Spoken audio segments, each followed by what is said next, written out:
Um, Hello, everyone. This is me, Sascha, your Thursday person. I hope the sound works better this time because my last video, the 2.0 video of the first and last, shut out after 5 minutes. So I don't really know what that was about, but I hope the sound lasts a little bit longer. Oh my god, I'm all alone until Thursday because my mom is on her holiday to Turkey. She's flying at the moment, and I'm so scared that something's going to happen with the airplane, and I don't like being all alone, and I don't know, weird feeling. Oh, and I'm drinking beer, by the way. I know that. I mean, it's only like 7 o'clock in the afternoon right now here in Holland, but I don't really care, and I'm not wearing a binder. So if you see anything boobies showing up, sorry.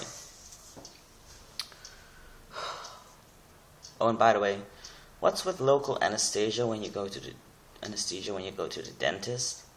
I had like this gap in my tooth. I don't know how they call it in Holland, in the States and English speaking countries, but they had to like put anesthesia in it so it wouldn't hurt as much.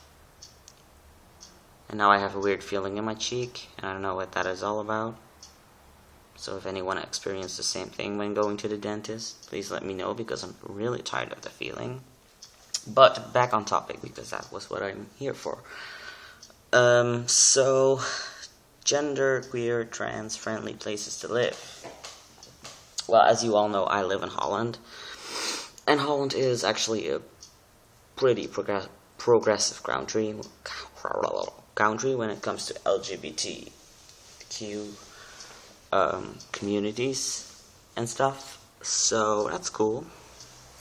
I live in the south of Holland, near the German and Belgian border, and I haven't really experienced any negative comments, reactions, or whatever to anything LGBT related. Although I must say, a good friend of mine who is gay once was beaten up by some guys because of the fact that he was gay, and he is still really traumatized about that. So I think it's really something personal. I don't think it really has anything to do with where you live, although, like when you live in Iraq or Iran, or in some conservative states in the US, it's still like a big issue. But I think it's really personal. But people around here are quite friendly towards gay, lesbians, LGBT community, trans and stuff. Well, there are people who don't know anything about it, and if you try to explain them about LGBT issues, they're like, okay. So, like when you live in Amsterdam, which is like the capital of Holland, it's all a little bit more flamboyant and open-minded, and all kinds of people live there. So it's more open, like when you go to the big cities. But I haven't really experienced any negative or bad things happening to and with and about LGBT issues. So I live in quite a good place for that. How I battle cis privilege, I don't really know. I try to educate people about LGBT.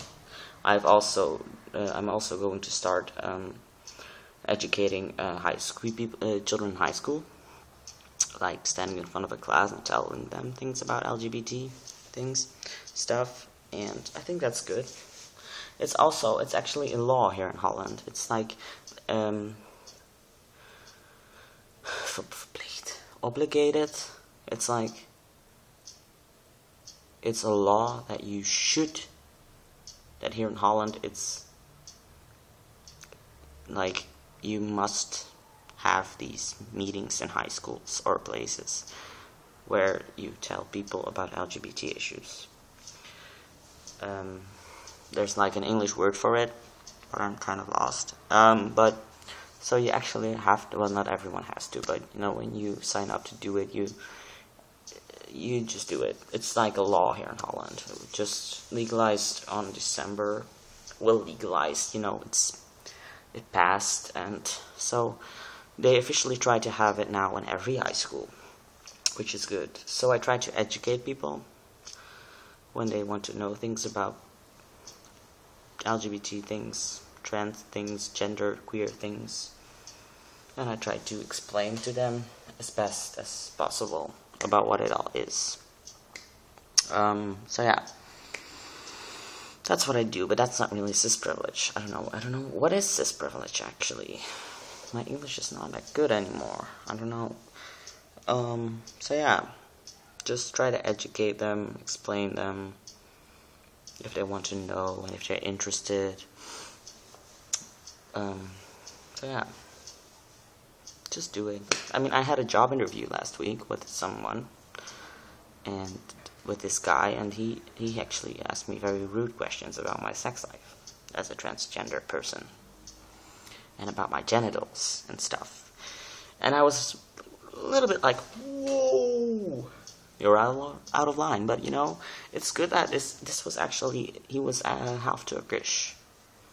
So, but you know, he's asking me, and he didn't blabber about it to his other colleagues, because I was there today and no one really ever noticed anything or said anything or laughed at me or anything. So he just wanted to know what it was, and he asked me very direct questions about it.